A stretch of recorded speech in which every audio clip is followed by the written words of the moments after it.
अस्सलाम वालेकुम नाज़रीन, जहांज़ेब अब्बासी एक नए यूट्यूब प्रोग्राम के साथ हाज़िर है। आज एक मरतबा फिर chief justice of Pakistan Umar Ata Bandial हमें काफ़ी परेशान दिखाई दिए। अनकम्फर्टेबल बॉडी लैंग्वेज थी उनकी, और उसकी वजह यह है कि नैब कानून में तरमीम के ख़िलाफ़ जो चेयरमैन PTI इमरान ख़ान की दरख्वास्त है, जो नैब तरमीम को उन्होंने चैलेंज किया हुआ है, उस केस पर आज जब समाअत हुई तो जस्टिस मंसूर अली शाह ने एक मरतबा फिर फुल कोर्ट बनाने की तजवीज़ दे दी। जस्टिस मंसूर अली शाह ने ये कहा कि प्रैक्टिस एंड प्रोसीजर एक्ट, जिसके ऊपर अभी फ़ैसला नहीं हुआ, सुप्रीम कोर्ट ऑफ पाकिस्तान या तो प्रैक्टिस एंड प्रोसीजर एक्ट का पहले फ़ैसला करे या इस केस पर समाअत के लिए फ़ुल कोर्ट तश्कील दे दे। ये बात इससे पहले भी सुप्रीम कोर्ट के जो सीनियर जजेस हैं वो कर चुके हैं। बिलखुसूस नामज़द चीफ जस्टिस काजी फ़ाइज़ ईसा ये कह चुके हैं कि जब तक प्रैक्टिस एंड प्रोसीजर एक्ट का फ़ैसला नहीं हो जाता, उस वक्त वो आर्टिकल 184(3) के तहत किसी भी केस में नहीं बैठेंगे। फिर उसके साथ साथ जस्टिस सरदार तारिक मसूद भी जस्टिस काजी फ़ाइज़ ईसा के इस व्यू की हिमायत कर चुके हैं। और अब ये तीसरे जज हैं जस्टिस मंसूर अली शाह, जिन्होंने ये तजवीज़ दी है एक मरतबा फिर कि प्रैक्टिस एंड प्रोसीजर लॉ को पहले डिसाइड होना चाहिए।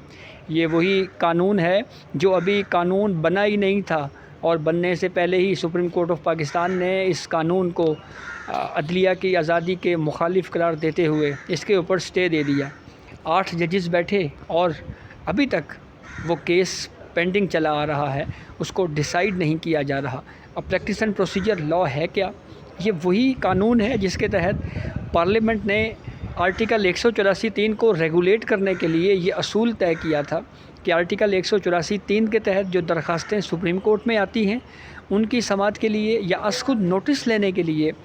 सुप्रीम कोर्ट की एक 3 रुकनी कमेटी डिसाइड करेगी अक्सरियत से, और वो 3 रुकनी कमेटी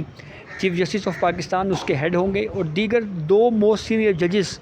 उस कमेटी का हिस्सा होंगे। तो ये 3 रुकनी कमेटी डिसाइड करेगी कि 184(3) के आर्टिकल के तहत जो पटिशन सुप्रीम कोर्ट में आई है, आ रही है, क्या वो काबिल समाअत है या नहीं, उसको सुनना चाहिए या नहीं सुनना चाहिए। जस्टिस मंसूर अली शाह ने आज जब ये कहा कि या तो प्रैक्टिस एंड प्रोसीजर का फ़ैसला होना चाहिए या फिर फुल कोर्ट बनना चाहिए, तो इसके ऊपर हमें chief justice of Pakistan Umar Ata Bandial काफ़ी परेशान दिखाई दिए। इस केस का थोड़ा सा अहवाल और बता के फिर उसके बाद एंड में हम आपको बताएंगे कि क्या इस केस पे क्या होना जा रहा है। क्या ये बेंच दोबारा टूट जाएगा या यही बेंच कंटिन्यू करेगा? अच्छा, केस का अहवाल कुछ यूँ है कि एडवोकेट ख्वाजा हारिस तो आज जनाब पेश नहीं हुए, ख़राबी सेहत के सबब। उनके मावन वकील पेश हुए, उन्होंने आर्गूमेंट्स दिए। दूसरी जानिब साबका इत्तेहादी हुकूमत के वकील एडवोकेट मखदूम अली ख़ान आए, उन्होंने एक मरतबा फिर अपने इन आर्गूमेंट्स को दोहराया कि ये जो लॉ बनाया गया, इसके ख़िलाफ़ जो पटिशन सुप्रीम कोर्ट में आई, ये महज़ क्या सराइयों पर मुश्तमिल है, ये पटिशन महज़ मफरूज़ों पर मुश्तमिल है। और फिर उसके बाद चीफ जस्टिस उमर अता बंदयाल ने ये भी कहा कि आप इस केस के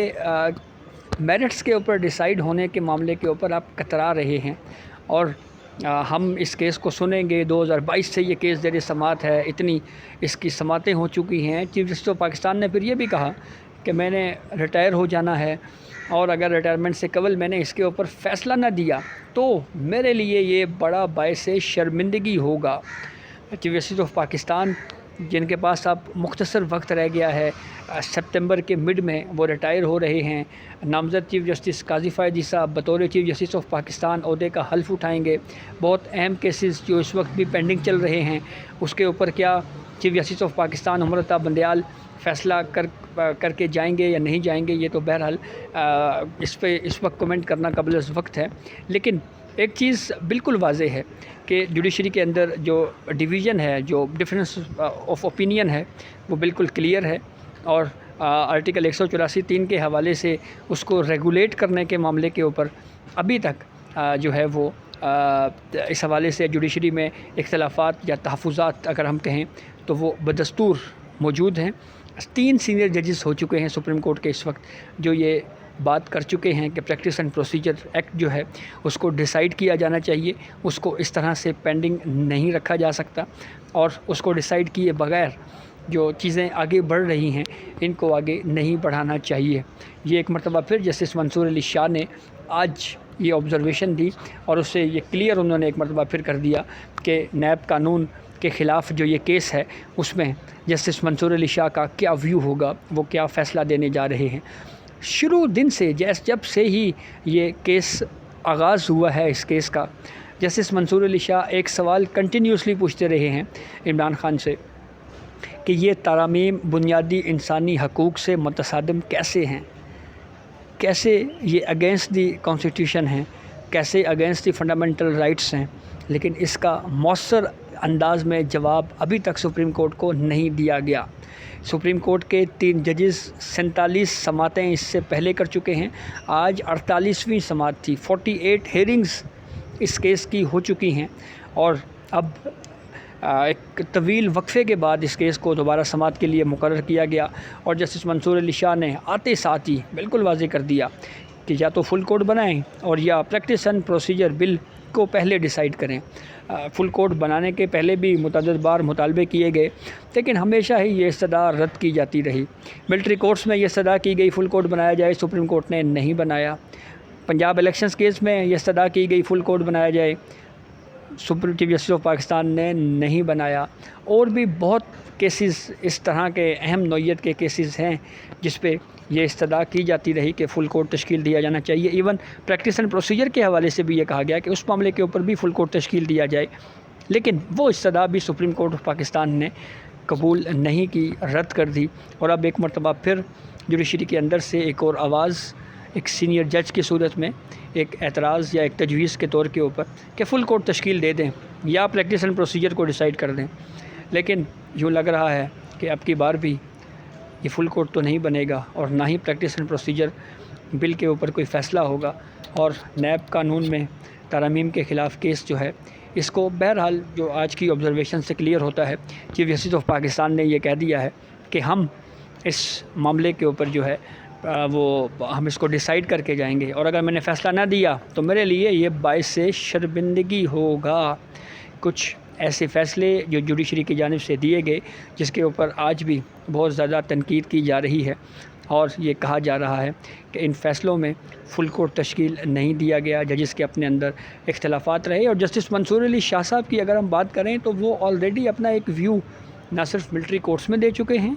آرٹیکل 184(3) کے اوپر، بلکہ اس کے ساتھ ساتھ ون مین شو کے اوپر بھی ایک بڑا دلچسپ اور بڑا اہم ویو جسٹس منصور علی شاہ بھی دے چکے ہیں، اور وہ یہ کہہ چکے ہیں کہ تمام اختیارات کا فرد واحد مالک جو ہے وہ چیف جسٹس آف پاکستان کو نہیں ہونا چاہیے۔